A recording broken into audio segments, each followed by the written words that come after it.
दोस्तों मैं फराज मलिक आपको लिए चलते हैं उत्तर प्रदेश के अयोध्या में, क्योंकि कुछ खबरें अयोध्या से ही आ रही हैं। आपको याद होगा जब राम मंदिर का निर्माण शुरू हुआ था तो उस वक्त वहां पर कुछ पिलर खड़े किए गए थे। तो जैसे ही उन पिलर को खड़ा किया गया था, कुछ दिन के बाद वो पिलर अपनी जगह से आगे को खिसक गए थे, जिसके बाद बहुत सारे इंजीनियर्स को बुलाया गया, फिर से दूसरी जगह पर नींव रखी गई। जब खुदाई की गई तो नींव की जगह पर नीचे सरयू नदी की एक धारा निकल आई, यानी एक नदी निकल आई। उसके बाद फिर से काम रुक गया, फिर बहुत सारे इंजीनियर्स को बुलाया गया। फिलहाल अब बहुत सारे इंजीनियर्स की देख रेख में राम मंदिर का निर्माण होना है। ये होगी राम मंदिर की बात।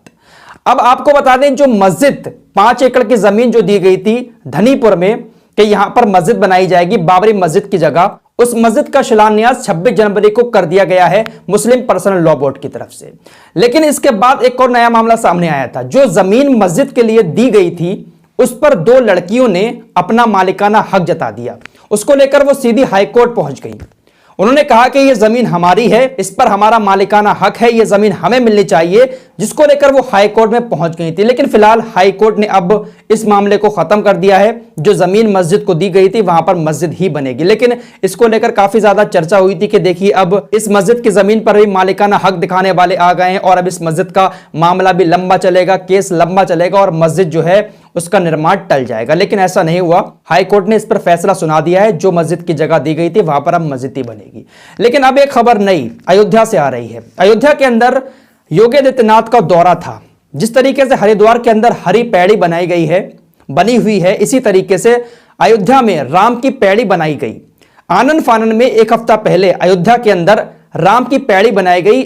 योगी आदित्यनाथ के दौरे से पहले योगी आदित्यनाथ अयोध्या पहुंचते हैं, राम की पैड़ी भी देखते हैं, उसके बाद वो वापस आ जाते हैं, उनका दौरा संपन्न हो जाता है। लेकिन जब राम की पैड़ी पर प्लेटफॉर्म पंप हाउस से पानी छोड़ा जाता है तो पूरी की पूरी राम की पैड़ी पानी में बह जाती है।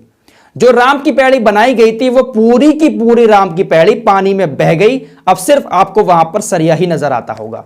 जो रेता बजरी वहां पर जो कुछ भी मसाला लगा था वो सारे का सारा मसाला बह गया। पूरा मतलब पुल जो था बना हुआ पूरा बह गया। अब सिर्फ आपको वहां पर सरिया ही सरिया नजर आता होगा। इसके बाद साधु संत काफी ज्यादा गुस्से में हैं, नाराज भी हैं कि किस तरीके से आपने इसमें मसाला लगवाया था, किस तरीके से इसकी मजबूती दी गई थी, जो एक बार के पानी में ही ये पूरी की पूरी बह गई। आपको याद होगा जब शमशान घाट गिरा था उत्तर प्रदेश के अंदर, शमशान घाट की छत गिरी थी, तो उस वक्त योगी आदित्यनाथ ने बड़ा आनन फानन में कहा था कि जिसने भी इसमें कोई घोटाला किया है, जिसने भी इसमें मिलावट की है, जितने भी अधिकारी इसमें शामिल हैं, सबके ऊपर एक्शन लिया जाएगा। लेकिन एक और नया मामला अब सामने आ गया अयोध्या के अंदर, जहां पर राम की पैड़ी बनाई गई प्रशासन की तरफ से आनन फानन में और पूरी की पूरी मिलावट की वजह से बह गई। तो यह है हमारे देश का हाल, जहां पर हर चीज में मिलावट की जाती है। भगवान के घर में भी लोग मिलावट कर रहे हैं। इससे ज्यादा शर्म की बात और क्या हो सकती है हमारे देश के लिए। तो फिलहाल खबर यही है कि अब वहां पर सिर्फ सरिया ही सरिया नजर आती होंगी। जो बनाई गई थी राम की पैड़ी वो पूरी की पूरी पानी के बहाव में बह चुकी है। लेकिन अब देखने वाली बात होगी कि इस पर कोई एक्शन होता है या नहीं होता है। भगवान के घर में भी लोग मिलावट करते हैं, बड़े शर्म की बात।